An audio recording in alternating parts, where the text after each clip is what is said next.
আচ্ছা, আজ আমরা কথা বলবো বাংলা ভাষা নিয়ে। প্রায় ৩০ কোটি মানুষ এই ভাষায় কথা বলেন।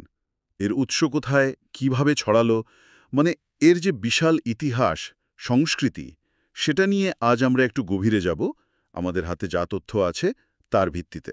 হ্যাঁ, ঠিক।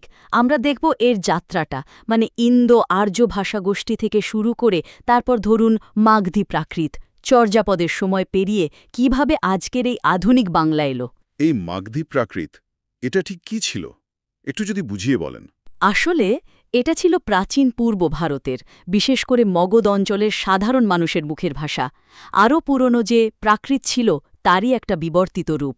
মানে বাংলা ভাষার একেবারে গোড়ার শিকড়টাই এখানে। আর চর্যাপদ, ওটাই তো সবচেয়ে পুরনো লিখিত জিনিস, তাই না? দশম থেকে দ্বাদশ শতকের। হ্যাঁ হ্যাঁ, চর্যাপদই। এগুলো মূলত বৌদ্ধ সহজিয়া সাধকদের গান, মানে দোহা টাইপের, কিন্তু শুধু ধর্মকথা নয়। আচ্ছা, আর কি আছে? হুম ওই গানগুলোর রূপকের আড়ালে কিন্তু তখনকার সাধারণ মানুষ, মানে নিচু তলার মানুষের জীবন, তাদের দুঃখ কষ্ট, সমাজের রীতিনীতি, এগুলোরও একটা দারুণ ছবি পাওয়া যায়। এখানেই এর আসল ঐতিহাসিক গুরুত্বটা। বলতে পারেন বাংলা সাহিত্যের শুরু এখান থেকেই। ভাবা যায়, প্রায় ১০০০ বছরের পুরনো ধারা। আর এখন তো এর বিস্তার অসম্ভব, মানে বিশ্বের সপ্তম, তাই না? প্রায় ৩০ কোটি ব্যবহারকারী। একদম। বাংলাদেশ তো বটেই, ভারতের পশ্চিমবঙ্গ, ত্রিপুরা, আসামের কিছু অংশে, আবার ধরুন সারা বিশ্বে ছড়িয়ে থাকা বাঙালিরাও তো আছেন। হুম। আরেকটা দারুণ ব্যাপার হলো, ইউনেস্কো যে ২১শে ফেব্রুয়ারিকে আন্তর্জাতিক মাতৃভাষা দিবস ঘোষণা করল ১৯৯৯ সালে, এটা কিন্তু এই ভাষার আন্তর্জাতিক মর্যাদাকে অন্য মাত্রায় নিয়ে গেছে। ঠিক, শুধু সংখ্যার জন্য না, ওই ১৯৫২ সালের আত্মত্যাগের স্বীকৃতি। হ্যাঁ, ঠিক তাই। বিশ্বজুড়ে একটা সম্মান, ভাষার জন্য বাঙালির যে আবেগ, সেটার স্বীকৃতি।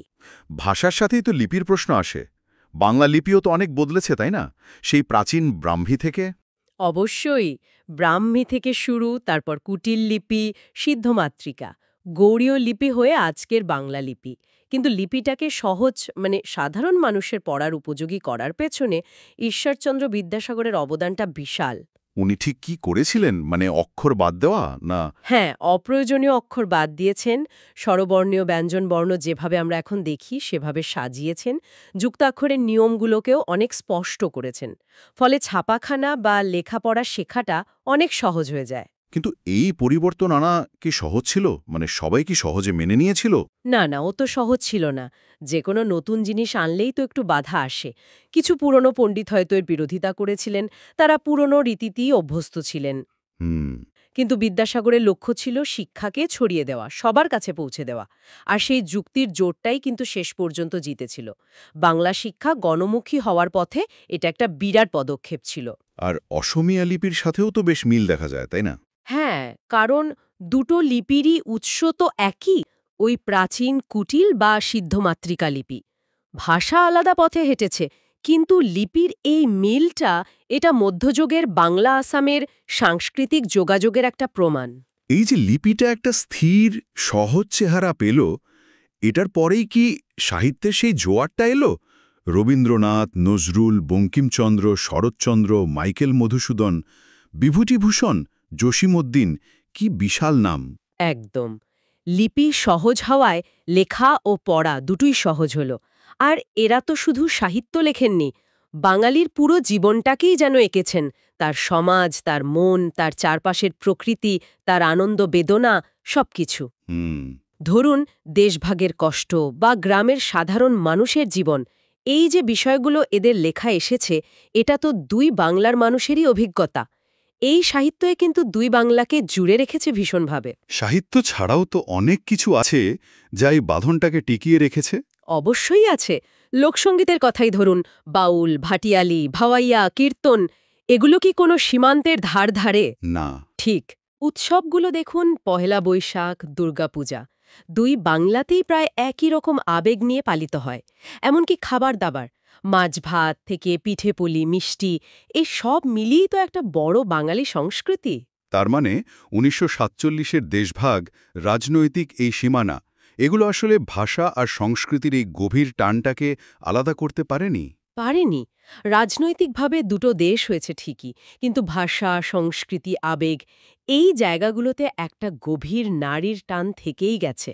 আপনি দেখবেন অনেক পরিবার ভাগ হয়ে আছে দুই দেশে, কিন্তু এই ভাষার টান, সংস্কৃতির মিল এগুলো তাদের এক করে রেখেছে। ১৯৫২ সালের ভাষা আন্দোলন তো এই ঐক্যেরই একটা বড় প্রমাণ। নিঃসন্দেহে ওটা তো শুধু ভাষার জন্য লড়াই ছিল না, বাঙালি হিসাবে নিজের পরিচয়ের লড়াই ছিল। আর আজও দেখুন, দুই বাংলার গান, সিনেমা, নাটক, সাহিত্য একে অপরকে কেমন সমৃদ্ধ করে চলেছে।